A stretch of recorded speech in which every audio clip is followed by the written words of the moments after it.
കലിപ്പൻ മാഷിന്റെ ആമ്പൽപ്പൂവ്. രചനാവതരണം നന്ദുവച്ചു കൃഷ്ണ. അച്ഛന്റെ എന്തോ കാര്യം ചോദിക്കാൻ വേണ്ടി അപ്പച്ചിയായിരുന്നു വിളിച്ചത്. പെണ്ണ് പിന്നെയും പമ്മുന്ന കണ്ടതും അവൻ ഒന്നുകൂടി അമർത്തി മൂളി. അമ്മ ഫോണിൽ സ്പീക്കറിലിട്ട് സംസാരിച്ചത് കൊണ്ട് ഞാനും കേട്ടു അവർ പറഞ്ഞതെല്ലാം. അത് പറയുമ്പോൾ ശബ്ദം അത്രയും താന്നിരുന്നു. ഇന്നലെ സിദ്ധേട്ടന്റെ ഏതൊക്കെയോ കൂട്ടുകാർ അവിടെ ചെന്നായിരുന്നുവെന്ന് പോലും. കോളേജിൽ ഒപ്പം പഠിച്ചിരുന്നവർ. അതിലെ പെൺകുട്ടികളും ആൺകുട്ടികളും ഒക്കെ കെട്ടിപ്പിടിച്ചാണ് പോലും സൗഹൃദം പറഞ്ഞത്. അപ്പോ അതിലെ ഒരു പെൺകുട്ടിയെ സിദ്ധേട്ടൻ തള്ളി മാറ്റി പോലും. ഏതെന്റെ നെറുകയിൽ 3-4 വരകൾ വീണു. പുരികങ്ങൾ ചുരുങ്ങി കൂട്ടിമുട്ടി. കണ്ണുകൾ അവളിൽ നിന്നും ചിമ്മാതെ അവളുടെ ഓരോ ഭാവത്തെയും ഒപ്പിയെടുക്കാൻ വാശി പിടിക്കും പോലെ ആ മുഖത്ത് തന്നെ ഉറച്ചു. അപ്പോ ഏതൻ അവൾക്കടുത്തേക്കെത്തി. എല്ലാരും പോയി കഴിഞ്ഞപ്പോൾ സ്മിത ചേച്ചിയും അപ്പച്ചിയും ചോദിച്ചെന്ന്, എന്താ ആ ചേച്ചിയോട് മാത്രം അങ്ങനെ ചെയ്തെന്ന്. അപ്പോ ഏട്ടൻ പറഞ്ഞു പോലും ആ പെൺകുട്ടി മോശം കുട്ടിയാണെന്ന്. പറയുമ്പോൾ അവളുടെ തൊണ്ടയിടറി. അവനൊന്ന് അമർത്തി മൂളി. ഓ, അപ്പൊ അവിടെ നിന്നാവും ഈ മോശം കുട്ടി നിന്റെ തലയിൽ കയറിയത്. ആത്മകഥം പോലെ പറഞ്ഞുകൊണ്ട് അവൾ അവനെ പിന്നെയും നോക്കി. അപ്പോ ഫോൺ വെച്ച് കഴിഞ്ഞപ്പോൾ അമ്മ സിദ്ധേട്ടന്റെ കുറെ കാര്യങ്ങളൊക്കെ അവിടെ ഇരുന്ന് പറയുന്നുണ്ടായിരുന്നു. അവസാനം പറയാ, നല്ല ആൺകുട്ടികൾ പെൺകുട്ടികളെ തള്ളി നിൽക്കുന്നെങ്കിൽ ആ പെൺകുട്ടികളൊക്കെ മോശമായതുകൊണ്ടാണെന്ന്. അതുകൊണ്ടാ. നിറഞ്ഞൊഴുകുന്ന മിഴികൾ അവന് നേരെ ഉയർത്തി പെണ്ണ്. അതുകൂടെ കണ്ടതും ദേഷ്യം കേറിയിട്ട് പിടിവിട്ടു തുടങ്ങിയിരുന്നു ഏതന്റെ. അതുകൊണ്ടാവും ഞാനൊന്ന് മാറ്റി നിർത്തിയപ്പോൾ സ്വയം ഈ മോശം പെൺകുട്ടി എന്നുള്ള ചിന്ത എടുത്ത് തലയിൽ വെച്ചത് അല്ലേ? വഴക്ക് പറയല്ലേ മാഷേ. അപ്പോ അങ്ങനെയാ തോന്നിയത്. ശരീരമാകെ കിലുകിലി വിറച്ചുകൊണ്ട് പെണ്ണൊരുത്തി മുന്നിൽ ഏങ്ങുന്നത് തന്റെ പ്രാണനായതുകൊണ്ടാകും അത്രയും ദേഷ്യത്തിലും അവളെ വേറെന്തെങ്കിലും പറയാതെ അവൻ നെഞ്ചോടടക്കി പിടിച്ചത്. അമലു മതി കരഞ്ഞത്. എടി, നിന്നോടല്ലടി കരച്ചിൽ നിർത്താൻ പറഞ്ഞത്. എന്തൊക്കെ പറഞ്ഞിട്ടും തന്റെ അടുത്ത് നിൽക്കാതെ പിടഞ്ഞു മാറാൻ ശ്രമിക്കുന്ന പെണ്ണിന്റെ കരച്ചിൽ നിർത്താൻ അവസാനം ഏതിന് ഒച്ചയെടുക്കേണ്ടി വന്നു. അതോടെ ആയതും പെണ്ണ് പിന്നെയും വിമ്മാൻ തുടങ്ങി. ഞാൻ സോറി. അത് അമലു, ആദ്യം പോയി മുഖം കഴുകിയിട്ട് വന്നേ, എന്നിട്ട് നമുക്കിനി സംസാരിക്കാം. അവൻ അവളെ ചേർത്ത് പിടിച്ചുകൊണ്ട് തന്നെ 2 കണ്ണും തുടച്ചു കൊടുത്തു. പോരെ? കവിൾത്തടങ്ങൾ തുടച്ചു കൊടുത്തിട്ടും തന്നെ തന്നെ നോക്കി നിൽക്കുന്നവരോട് അത്രയും മൃദുവായി അവൾ എന്നോട് ചോദിച്ചു. ഞാനും വരട്ടെ ഒപ്പം? മുഖം കഴുകാൻ വേണ്ടി തന്നിൽ നിന്നും അടരാൻ ശ്രമിക്കുന്നവരോട് അവൻ കവിൾത്തടത്തിൽ കൈവച്ചുകൊണ്ട് മെല്ലെ ചോദിച്ചു. പക്ഷേ അവന്റെ ആ ചോദ്യം ഞെട്ടിച്ചത് അവളെയാണ്. എന്തിനാ? അതുവരെ കരഞ്ഞുകൊണ്ടിരുന്നവളുടെ കണ്ണിൽ ഞെട്ടലായി ആ നേരം. അല്ല, ബാത്റൂമിൽ പോകണമെങ്കിൽ എന്റെ അടുത്ത് നിന്ന് പോകണ്ടേ? അല്ല, ഇനി ഞാനെങ്ങാനും അങ്ങോട്ടോ ഇങ്ങോട്ടോ പിടിച്ചു മാറ്റിയാൽ? ചുണ്ടുകളുടെ അറ്റത്ത് വിരിഞ്ഞ മീശയെ ഒന്ന് പിരിച്ചുകൊണ്ട് അവൻ തന്റെ ചിരി മറച്ചു പിടിക്കാൻ ശ്രമിക്കുന്നത് കാണെ പെണ്ണിന് ദേഷ്യം വന്നിട്ട് ആ നെഞ്ചിൽ മെല്ലെയൊന്ന് തല്ലി പിണക്കം കാട്ടിയിട്ടാണ് അവൾ അകത്തേക്ക് കയറിപ്പോയത്. തന്റെ ആ ഒരൊറ്റ പറച്ചിലിൽ പെണ്ണിന്റെ മുഖം മാറിയെന്ന് കണ്ടതും അവനും ആശ്വാസത്തിൽ ഒന്നും നെടുവീർപ്പെട്ടു. ഇത്തിരി നേരമെടുത്തു അകത്തു പോയവൾ പുറത്തേക്ക് ഇറങ്ങി വരാൻ. ഇതിനിടയിൽ അടുക്കളയിലേക്ക് പോയി ചായ ഒന്നവൻ ചൂടാക്കിക്കൊണ്ടുവന്നു. വരുന്ന വഴിക്ക് കേട്ടു വായനശാലയുടെയാണെന്ന് തോന്നുന്നു എന്തൊക്കെയോ അഴിച്ചുപണിയെ പറ്റിയും അതിന്റെ ഫണ്ട് സമാഹരിക്കാൻ പറ്റുന്ന ചർച്ചയും. ഇത് ഇന്നേം നാളെയും തീരില്ലെന്നൊരു തലയാട്ടലുമായിട്ടാണ് അവൻ മുറിയിലേക്ക് കയറിയത്.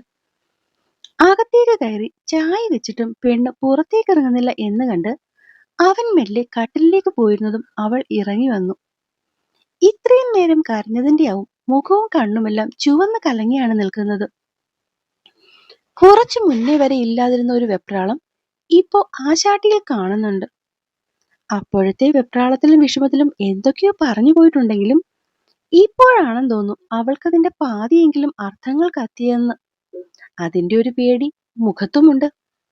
അതറിഞ്ഞുകൊണ്ട് തന്നെ ഏതൻ എഴുന്നേറ്റ് ചെന്ന് അവളുടെ കയ്യും പിടിച്ച് കട്ടിലേക്ക് കൊണ്ടുവന്നിരുത്തി. എന്നിട്ട് അടുത്തിരുന്ന ചൂടുള്ള ചായ കയ്യിലേക്ക് വെച്ചു കൊടുത്തു. ഇരിക്ക്, എന്നിട്ട് ഈ ചായ കുടിക്കുക. ഇത്തിരി ചൂട് അകത്തേക്ക് ചെല്ലട്ടെ. കൂടുതലൊന്നും പറയാതെ അവനും കൈനീട്ടി എതിർത്ത് ചായ കുടിച്ചു തുടങ്ങിയതും അവളും മെല്ലെ അത് ഊതി കുടിക്കാൻ തുടങ്ങി. പാകത്തിനുള്ള ചൂടല്ലേ ഉള്ളൂ അത്?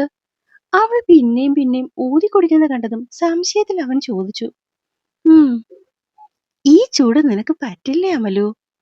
ചൂടുള്ളത് അവൾക്ക് കുടിക്കാൻ പറ്റില്ല എന്നറിഞ്ഞ് ആറ്റിക്കൊണ്ടുവന്ന ചായ പിന്നെയും ഊതി കുടിക്കുന്നതോടവൻ മെല്ലെ ചോദിച്ചു. ഇല്ലെന്ന് തലയാട്ടി പറയുന്നവളോട് മെല്ലെ ഒന്ന് പുഞ്ചിരിച്ചവൻ സ്വന്തം ചായ കുടിച്ചു കഴിഞ്ഞ് അവളുടെ കയ്യിൽ നിന്ന് വാങ്ങി അതൊന്നുകൂടി ആറ്റിക്കൊടുത്തു. പെണ്ണ് പതിയെ അത് കുടിച്ച് എഴുന്നേൽക്കാൻ പോയതും അവൻ ആ കപ്പ് വാങ്ങി സൈഡിലേക്ക് വെച്ചുകൊണ്ട് അവളെ തന്റെ അടുക്കിലേക്ക് തന്നെ പിടിച്ചിരുത്തി. അമലു, അവൻ അവളുടെ മുഖം കൈക്കുമ്പിളിൽ എടുത്തുകൊണ്ട് ആ കണ്ണിലേക്ക് നോക്കി. ഇനി ഞാൻ പറയാൻ പോകുന്ന കാര്യം നീ മനസ്സിൽ ഉറപ്പിച്ചു വെക്കേണ്ട ഒന്നാണ് കേട്ടോ. ഈ ലോകത്ത് ആരെ പറ്റിയും എന്തും പറഞ്ഞോട്ടെ, അതൊന്നും എന്റെ അമലു കേൾക്കാനേ നിൽക്കണ്ട. എന്താന്നറിയോ? അവനെ കണ്ണിലേക്ക് നോക്കി ചോദിച്ചതും അവൾ ഇല്ലെന്ന രീതിയിൽ തലയാട്ടി. കാരണം എന്റെ അമലു നല്ലതാണ്. നല്ലതെന്ന് വെച്ചാൽ ഒരുപാട് ഒരുപാട് നല്ലത്. അതായത് ഈ ലോകത്ത് ഞാൻ കണ്ടിട്ടുള്ളതിൽ വെച്ച് ഏറ്റവും നല്ല കുട്ടി. അവന്റെ സ്വരത്തിലെ ആർദ്രതയാവാം, അല്ലെങ്കിൽ മനസ്സിൽ തട്ടി പറഞ്ഞ അവന്റെ വാക്കുകളാവാം പെണ്ണിന്റെ മുഖത്തെ ആ നേരം വരെ ഉണ്ടായിരുന്ന സർവ്വ വിഷാദവും മാറി അവൾ അപ്പോൾ മനോഹരമായി അവനെ നോക്കി പുഞ്ചിരിച്ചു. സോ ഫൈനലി മിസ്റ്റർ ഏതൻ ഹാരൺ മഹാലക്ഷ്മിക്ക് സ്വന്തം ഫീലിങ്സ് എന്താണെന്ന് മനസ്സിലായി. Good, very good. So what next? സ്ക്രീനിൽ കൂടിയാണെങ്കിലും തന്റെ മുഖത്തു നിന്നും അല്പം പോലും കണ്ണു മാറ്റാതെയുള്ള ആ ചോദ്യത്തിന് ഏതൻ മനോഹരമായി പുഞ്ചിരിക്കുക മാത്രമാണ് ചെയ്തത്. It's not a joke Yadu. Vasu ഗൗരവത്തിലായി. ഏട്ടന് തോന്നുന്നുണ്ടോ അമലുവിന്റെ എന്തെങ്കിലും കാര്യം ഞാൻ ജോക്കായി എടുക്കുമെന്ന്? തിരികെയുള്ള ചോദ്യത്തിൽ വസുവിന്റെ കണ്ണൊന്ന് ചുരുങ്ങി. അപ്പോ ഒന്നുമില്ല. ഇതുവരെ എങ്ങനെയാണോ പോയത് അതുപോലെ തന്നെ ഇനിയും മുന്നോട്ട് പോകും. മനസ്സിലായില്ല, നീ എന്താ മോനെ ശരിക്കും ഉദ്ദേശിക്കുന്നത്? അതുവരെ കയ്യിലിരുന്ന ഫോണുമായി തലങ്ങനെയും വിലങ്ങനെയും നടന്നുകൊണ്ടിരുന്നവൻ അത് ടേബിളിന്റെ മുകളിലേക്ക് വെച്ച് സ്വസ്ഥമായി കസേരയിലേക്ക് ഇരുന്നു കൊണ്ടാണ് ഏതനോട് അത് ചോദിച്ചത്. എനിക്കറിയാം ഏട്ടൻ എന്തൊക്കെയാകും ചിന്തിക്കുന്നതെന്ന്. പക്ഷെ ഈ കാര്യത്തിൽ അങ്ങനെയൊന്നും ഉണ്ടായില്ല. യദു, എനിക്കറിയാം ഏട്ടാ, ഞാൻ ഫീലിങ്സിന്റെ കാര്യത്തിൽ ഭയങ്കര ലൗഡാണ്. അതിപ്പോ ദേഷ്യം വന്നാൽ ദേഷ്യപ്പെട്ട് തീർക്കും, സന്തോഷം വന്നാൽ ഉറക്കെ ചിരിക്കും, സ്നേഹം വന്നാൽ അത് അതുപോലെ പ്രകടിപ്പിക്കും. ഒരു ചെറു പുഞ്ചിരിയോടെ പറഞ്ഞുകൊണ്ട് ഏതൻ വസുവിന്റെ കണ്ണിലേക്ക് നോക്കി. ഏതന്റെ ഈ ഒരു സ്വഭാവമാണ് വസുവിനെയും ആശങ്കയിലാഴ്ത്തുന്നത്. ഇത്രയും ദിവസം ഉള്ളിലുള്ള പ്രണയം തിരിച്ചറിയാഞ്ഞിട്ട് പോലും അവൻ കാണിച്ചു കൂട്ടിയതൊക്കെ എന്താണെന്ന് വസു വളരെ അടുത്തു നിന്ന് തന്നെ കണ്ടിട്ടുണ്ട്. അപ്പൊ പിന്നെ ഒക്കെ തിരിച്ചറിഞ്ഞ സ്ഥിതിക്ക് അവൻ എന്തൊക്കെ കാണിക്കും എന്ന് ഭയപ്പെടേണ്ടിയിരിക്കുന്നു. അതൊരിക്കലും അവനൊരു മോശം വ്യക്തിയായിട്ടല്ല, മറിച്ച് മുന്നിൽ നിൽക്കുന്നത് ആമ്പലുവായിട്ടാണ്. ഇവിടെ ഇത്രയും കാര്യവും വിവരവും ലോകപരിചയം ഉള്ളവനായിട്ട് പോലും ഹൃദയത്തിലുള്ളത് എന്തെന്നറിയാൻ ഈ നേരം എടുത്തിട്ടുണ്ട്. അപ്പൊ പിന്നെ നിഷ്കളങ്കതയും സ്നേഹവും മാത്രം അലങ്കാരമായി കൊണ്ടു നടക്കുന്നവൾ അത് തിരിച്ചറിഞ്ഞിട്ടുണ്ടോന്ന് പോലും അറിയില്ല. അങ്ങനെ അവളത് അറിയാത്ത സ്ഥിതിക്ക് ഏട്ടൻ ഇങ്ങനെ മനസ്സിൽ പലതും ഇട്ട് ബുദ്ധിമുട്ടണ്ട. യദു, നീ എന്താ മോനെ മനസ്സിൽ കാണുന്നത്? വ്യക്തമായി പറയടാ കുഞ്ഞെ. അവസാനം വസുവിന്റെ വാക്കുകൾ ഒരു തുറന്ന ചോദ്യത്തിൽ എത്തി നിന്നു. അങ്ങനെ ചോദിക്കുന്നതിന് മറുപടി എന്തു പറയണമെന്ന് സത്യമായിട്ടും എനിക്ക് അറിയില്ല ഏട്ടാ. ഒന്ന് മാത്രം അറിയാം, എനിക്ക് അവളെ ഇഷ്ടമാണ്. ഇഷ്ടമെന്ന് വെച്ചാൽ അത്രയ്ക്കും ഇഷ്ടം. പക്ഷെ അതൊരിക്കലും അവൾക്ക് ബുദ്ധിമുട്ടാകുന്ന ഒരവസ്ഥയിലേക്ക് ഞാൻ കൊണ്ടെത്തിക്കില്ല മോനെ. ആ ഏട്ടാ, അവൾക്കറിയാമോ നീ അവളെ സ്നേഹിക്കുന്നുണ്ടെന്ന്? ഏട്ടൻ എന്താ തോന്നുന്നത്? ഏതനൊന്ന് ചിരിച്ചു. അമലുവായതുകൊണ്ട് ഒന്നും പറയാൻ പറ്റില്ല. നിനക്ക് അവളെ ഇഷ്ടമാണെന്ന് അവൾക്കറിയാമായിരിക്കും. പക്ഷേ പ്രേമമാണോന്നൊന്നും? സംശയത്തിൽ അവൻ പാതിയിൽ നിർത്തി ആ മുഖത്തേക്ക് നോക്കി. ഇത്രയേ ഉള്ളൂ. ഞാൻ അവളെ ഒരുപാട് സ്നേഹിക്കുന്നുണ്ടെന്ന് അവൾക്കറിയാം. പക്ഷെ അതിലവള് പ്രണയത്തിന്റെ നിറം ചാർത്തിയിട്ടില്ല കേട്ടോ. കാരണം ആശാട്ടി എന്റെ സ്നേഹത്തെയും അവളുടെ അച്ഛന്റെയും നൗഫിയുടെയും ഒക്കെ ആ ഒരു ഇതായിട്ടാണ് കൂട്ടിയേക്കുന്നത്. എന്നുവെച്ചാൽ എന്നുവെച്ചാൽ ഏതിനൊരു നിമിഷം ആലോചിക്കും പോലെ കണ്ണൊന്ന് ഇറുക്കി അടച്ചു. അതിപ്പോ പറയുകയാണെങ്കിൽ അമരു എന്നെ ഒരുപാട് സ്നേഹിക്കുന്നുണ്ട്. പക്ഷേ കുറച്ചു കാലം മുന്നേ എനിക്കുണ്ടായിരുന്ന പോലത്തെ ഫീലിങ്സ് ഒക്കെയാണ് ഇപ്പോഴും അവളിലൂടെ ഓടുന്നത്.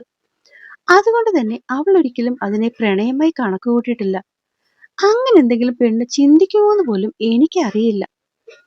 പക്ഷേ അവൾക്ക് എന്റെ ഒപ്പം നിൽക്കുമ്പോൾ അവളുടെ അച്ഛന്റെ കൂടെ നിൽക്കുന്ന സംരക്ഷണം തോന്നാറുണ്ട്. ആസിയുടെയും നൗഫിയുടെയും രമ്യയുടെയും ഒക്കെ അടുത്ത് നിൽക്കുമ്പോൾ ഉണ്ടാകുന്ന കരുതൽ ഫീൽ ചെയ്യാറുണ്ട്. അതുകൊണ്ട് തന്നെ അവളിപ്പോൾ അവരെ പോലെ തന്നെ എന്നിലും വല്ലാതെ ഡിപ്പെൻഡന്റ് ആണ്. എന്റെ മുഖം ഒന്ന് വാടിയാൽ പോലും പെണ്ണിപ്പോൾ സഹിച്ചൂന്ന് വരില്ല. പക്ഷെ അതിന്റെയൊക്കെ ശരിക്കുള്ള കാരണം പ്രണയമാണെന്നവൾ തിരിച്ചറിയാൻ ഇനിയും ഒരുപാട് കാലങ്ങൾ വേണ്ടിവരും എന്നാ എനിക്ക് തോന്നുന്നത്. അപ്പോ ഇനി എന്താ നീ ഉദ്ദേശിക്കുന്നത്? ഒന്നും ഉദ്ദേശിക്കുന്നില്ല. ഇതുവരെ എങ്ങനെയാണോ എല്ലാം പോയത് അതുപോലെ തന്നെ മുന്നോട്ടും കാര്യങ്ങൾ പൊക്കോട്ടെ. നന്നായി പഠിക്കുന്ന കുട്ടിയാണ് അമലു. അതിനിടയിൽ ആവശ്യമില്ലാത്ത കൺഫ്യൂഷൻസ് ഒക്കെ വന്ന് അവളുടെ പഠിത്തത്തിന്റെ താളം തെറ്റണ്ട. അശോകേട്ടൻ അവളെ ഡോക്ടർ ആക്കണമെന്നാണ് ആഗ്രഹം. ഇപ്പൊ പഠിക്കുന്ന രീതിയിൽ തന്നെ അവൾ പഠിച്ചാൽ ഫസ്റ്റ് അറ്റംപ്റ്റിൽ തന്നെ അത് കിട്ടും എന്നുള്ള കാര്യത്തിൽ ഒരു സംശയവുമില്ല. അതുകൊണ്ട് അവളുടെ പഠിത്തത്തെ ബാധിക്കുന്ന ഒന്നും തന്നെ ഇപ്പോൾ നമ്മൾ അവളിലേക്ക് തലയിലേക്ക് വെച്ചു കൊടുക്കണ്ട. ദിവസങ്ങൾ ഇനിയും ഒരുപാട് കിടക്കുകയല്ലേ. എന്നെങ്കിലും ഒരു നിമിഷം അവൾ സ്വയം തിരിച്ചറിയുമ്പോൾ അറിയട്ടെ അവളുടെ ഹരൻ സർ അവൾക്ക് ആരായിരുന്നുവെന്ന്. അതുവരെ എന്റെ ഭാഗത്തു നിന്നുണ്ടാവുന്ന ഒന്നുകൊണ്ടും അവൾ എന്റെ ഉള്ളം തിരിച്ചറിയില്ലേട്ടാ. ഇവിടെയുള്ളപ്പോൾ ഏറ്റവും ഇപ്പം ഇമ്പോർട്ടന്റ് അവളുടെ പഠിത്തം തന്നെയാണ്. അതിനെ മാറ്റി നിർത്തി ഒന്നുമില്ല. അതിപ്പോ ഇനി എത്രയൊക്കെ തീവ്രമായ പ്രണയമാണെന്ന് പറഞ്ഞാലും. അമലുവിനെ പൂർണ്ണമായി മനസ്സിലാക്കിക്കൊണ്ടുള്ള ആ ഒരു മറുപടിയിൽ വസുവിന്റെ മുഖം തെളിഞ്ഞു. അവന്റെ മുഖം തെളിഞ്ഞെന്ന് കണ്ടതും അവനും തന്നിൽ നിന്ന് അങ്ങനെ ഒരു മറുപടിയാണ് പ്രതീക്ഷിച്ചത് എന്ന് ഏതന് മനസ്സിലായി. അപ്പോ അതിന്റെ അർത്ഥം നീ ഇനി അവളോട് പഴയ പോലെ മിണ്ടില്ല എന്നാണോ? സ്വല്പം കുറുമ്പോടെയാണ് വസു അത് ചോദിച്ചത്. ഏട്ടൻ ചോദിച്ചത് എന്താണെന്ന് എനിക്ക് മനസ്സിലായി. പക്ഷെ ആ ഉദ്ദേശമൊന്നും നടക്കില്ല കേട്ടോ. കാരണം എന്റെ ചെറിയൊരു മാറ്റം പോലും അല്ലെങ്കിൽ അവൾക്ക് വേണ്ടിയാണെങ്കിൽ പോലും ഞാൻ കാണിക്കുന്ന ഒരു അകൽച്ച അതൊന്നും പെണ്ണിന് താങ്ങില്ല. അതുകൊണ്ട് ഇപ്പൊ എങ്ങനെയാണ് പോകുന്നത് അതുപോലെ എല്ലാം പോകും. അപ്പോ യദു, ഏട്ടന് ടെൻഷനൊന്നും വേണ്ട. ഇനി അങ്ങോട്ട് പഠിക്കാൻ ഒരുപാടുണ്ട്. ഫൈനൽ എക്സാമും എൻട്രൻസും ഒക്കെ കൂടിയാകുമ്പോൾ ശരിക്കും ശ്വാസം എടുക്കാൻ പോലും അവൾക്ക് നേരമുണ്ടാകില്ല. അപ്പൊ പിന്നെ ഈ പറയുന്ന പ്രണയം എന്നുള്ള ആംഗിൾ ഒന്നും അവളുടെ മനസ്സിൽ പോലും വരില്ലേട്ടാ.